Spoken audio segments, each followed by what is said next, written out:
The next topic is menu planning, costing and portion control. When menu planning, you need to remember the 4 W's. Who, what, when and where. They are the 4 main questions you need to ask yourself when you're planning for a function or an event. Nutritional needs must be considered. We've spoken a lot about nutritional needs more in depth, but you need to consider the fact that nutritional needs change with age. So if you're planning a party for young children, it would be different than if you're planning an event for the elderly. They have different needs, so please revise that and bear that in mind on the exam. You need to think about other factors as well. Your special diets, your religious diets, your vegetarian diets, the time of year that it's held, what are the seasonal produce that you can get hold of to reduce the food miles, what is the price of the menu, what can you actually afford to buy and still make a profit. Portion control is key. Remember, if you overdo it and you give customers more than they need, you're not only wasting produce but you're not making as much profit. You need to take into account the abilities of the staff and the chef. Think about the balance of the taste, the texture, and also the presentation of the food and the equipment that is available. Think back to when I was talking about contract caterers. They move around, they need to work with what they've got. So you need to think about that as well. There are different types of menus that you need to know. The first one is table d'hôte, which is a fixed price menu. Usually consists of 2 or 3 courses and there's a very small selection on there, maybe 3 mains and a vegetarian alternative.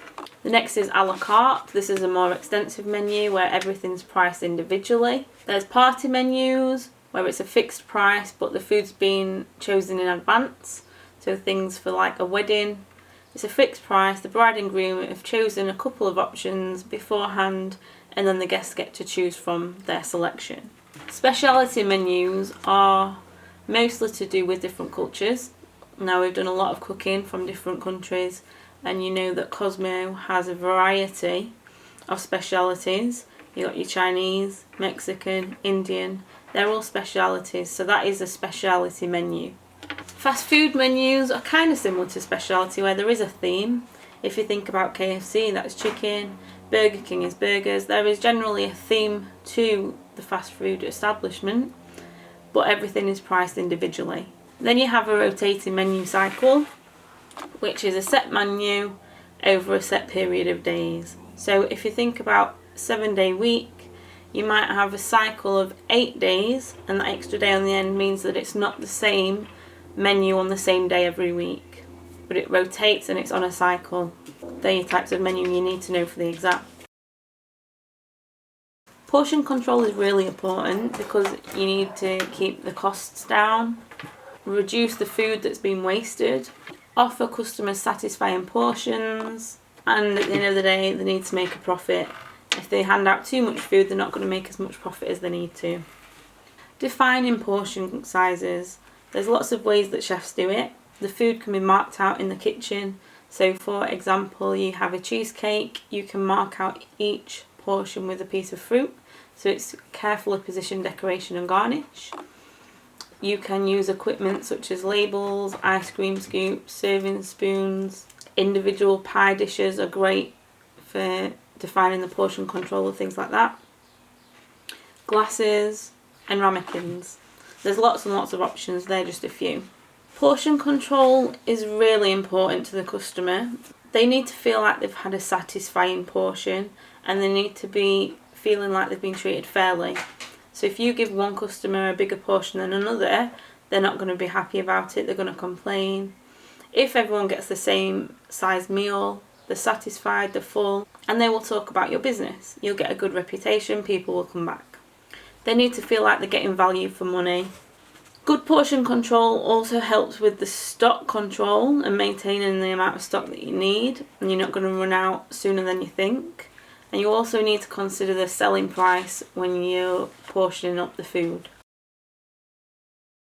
Talking about selling price, you need to know the formula for working it out. That formula is food cost times by 100 and divide by 40.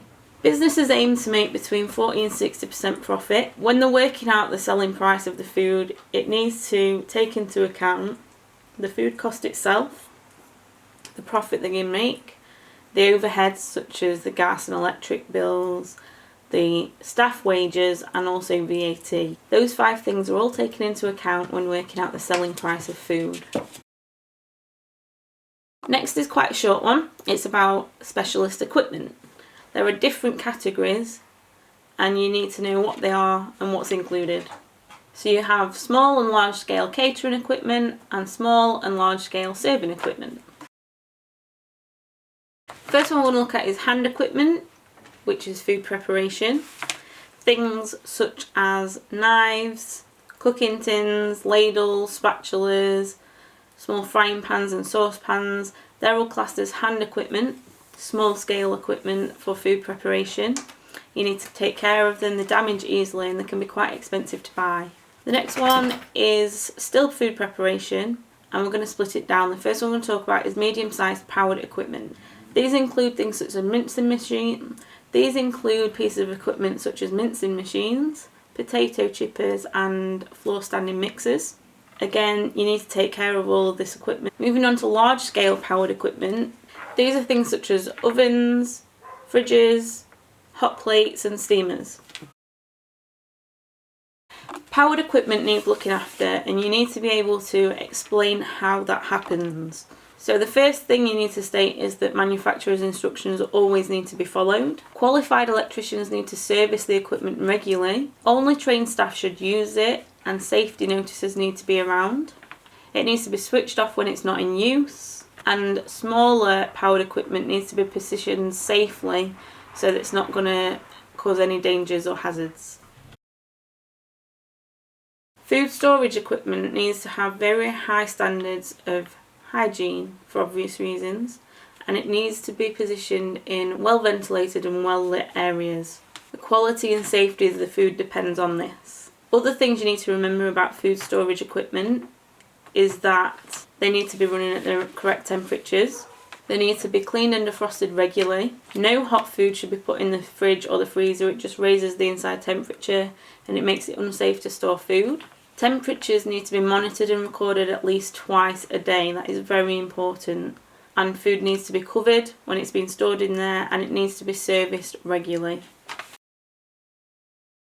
Okay, moving on to food service equipment.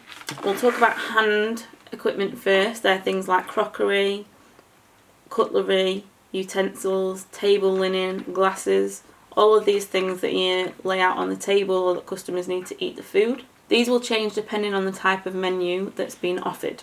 Powered equipment to do with service. These are things like credit card payment facilities, EPOS systems, coffee machines, toasters, vending machines and flambe tables. These need to be cleaned regularly, they need to be polished if they're on show every day in the restaurant. They need to be checked yearly for safety. And the trolley shouldn't be moved around with equipment on there for safety reasons. Now in the exam, you will need to be able to identify different pieces of equipment. They might show you images, they might ask you what equipment will be suitable for a specific task. You need to know what equipment would be suitable for different locations and areas within the establishment and be able to explain why they're needed, what are the benefits, and what are the safety concerns.